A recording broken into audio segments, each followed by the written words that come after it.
Hello friends, welcome to my YouTube channel. आज का topic है कि जो मेरी एलएनटी में प्लेसमेंट हुई थी कॉलेज में, वो उसके बारे में मैं आपसे अपना व्यूज़ जो है, जो मेरे एक्सपीरियंस वो शेयर करना चाहता हूँ। तो 2019 में I got placed in L&T Larsen and Toubro, जो कि सभी जानते हैं उस कंपनी को, कितनी बड़ी कंपनी है।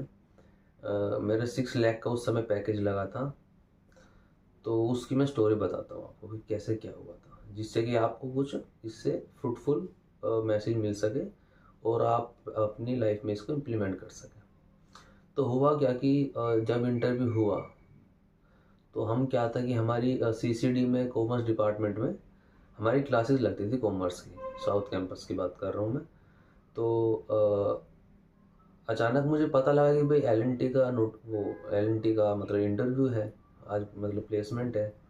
तो कंपनी आई है इंटरव्यू लेने बच्चों को। तो I was not even prepared. मैं फुटबॉल खेल रहा था ग्राउंड में, और जैसे ही ग्रुप पे नोटिफिकेशन आया कि भाई ऐसे ऐसे इंटरव्यू है, तो मैं सडनली आया ऐसे भाग के।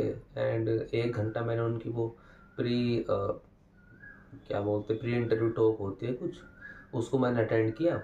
And then I went for the interview.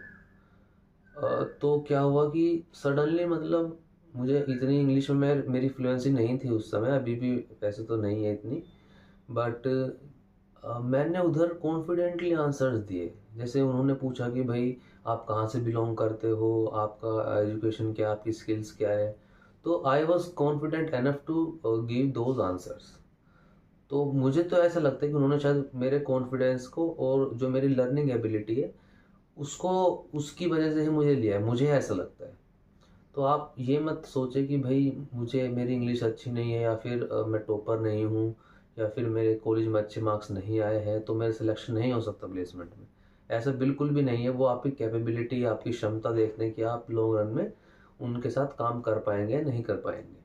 तो बेसिकली वो ये चेक करते हैं, और बेसिक आपकी नॉलेज और आपकी जो अंडरस्टैंडिंग है चीज़ों को लेके, वो चेक करते हैं। तो मेरी आइडेंटिटी स्टोरी में क्या हुआ कि मेरे को जाना तो था चेन्नई, उन्होंने मेरे को चेन्नई बुलाया था। बट 2019 में एक तो कोरोना आ गया 2020 में, मार्च से पहले। हाँ। तो 2019 में अगस्त में मेरे को जाना था उधर, बट मेरा मन कर गया यूपीएससी का। तो फिर मैंने यूपीएससी कोचिंग ज्वाइन कर ली राजेंद्र नगर में 2019 के अंदर। तो उसकी वजह से, और मेरे को फिर मैंने एक माइंडसेट बना लिया था कि भाई नहीं, मुझे सिविल सर्विसेज में ही जाना है।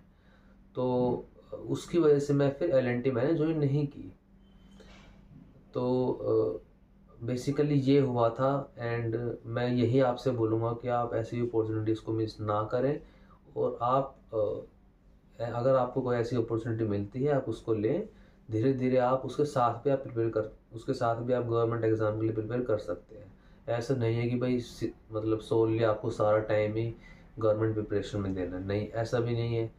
2 and 3 आवर्स काफ़ी रहते हैं, मतलब डेली का अगर आप निकालोगे ना प्रोडक्टिव आवर्स, तो 2-3 घंटे में आप अच्छे से तैयारी कर सकते हो किसी भी एग्ज़ाम की। यह मेरा फिर एक्सपीरियंस रहा एलएनटी को लेके। और आज भी मैं मतलब रिग्रेट तो नहीं करता उस चीज़ को, क्योंकि मेरे को ये था कि भाई नहीं, मुझे यूपीएससी में जाना है। मैंने माइंड बना लिया था 2019 के अंदर ही। और it's been 7 years down the line, कि मतलब मुझे आज रिग्रेट नहीं होता है वैसे उस चीज़ का। क्योंकि मेरे को ये था कि, मेरे को अभी भी ये है इवन, कि मैंने कम से कम ट्राई तो किया यूपीएससी के लिए।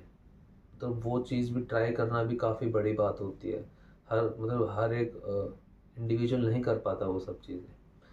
तो एलएनटी स्टोरी में यही है कि आप इस स्टोरी से, आप बेसिकली आपको ये सीखना है कि आपको जो भी अपॉर्चुनिटी मिले आप उसको ग्रैब करिए। ऐसा नहीं कि आपकी अपॉर्चुनिटी आ रही है, आपका सिलेक्शन हो रहा है, आप उसको छोड़ के किसी और चीज़ में जा रहे हो। आप उसके साथ में अपनी तैयारी करें। जो कि मेरा लेसन से आप सीख सकते हैं, आप उसको ज्वाइन करें और उसके साथ में आप तैयारी करें, जिससे कि आपका सेकंड ऑप्शन भी खुलेगा। और आपको अगर सोलली ही, बिल्कुल ही गवर्नमेंट एग्ज़ाम में ही जाना है, बिल्कुल भी मतलब आपका ये नहीं है कि मेरे को प्राइवेट में जाना ही नहीं है, तो बात अलग है, वरना मैक्सिमम 80% केसेस में आप एक काम करें कि आप ज्वाइन करें और साथ में प्रिपेयर करें आप उसको।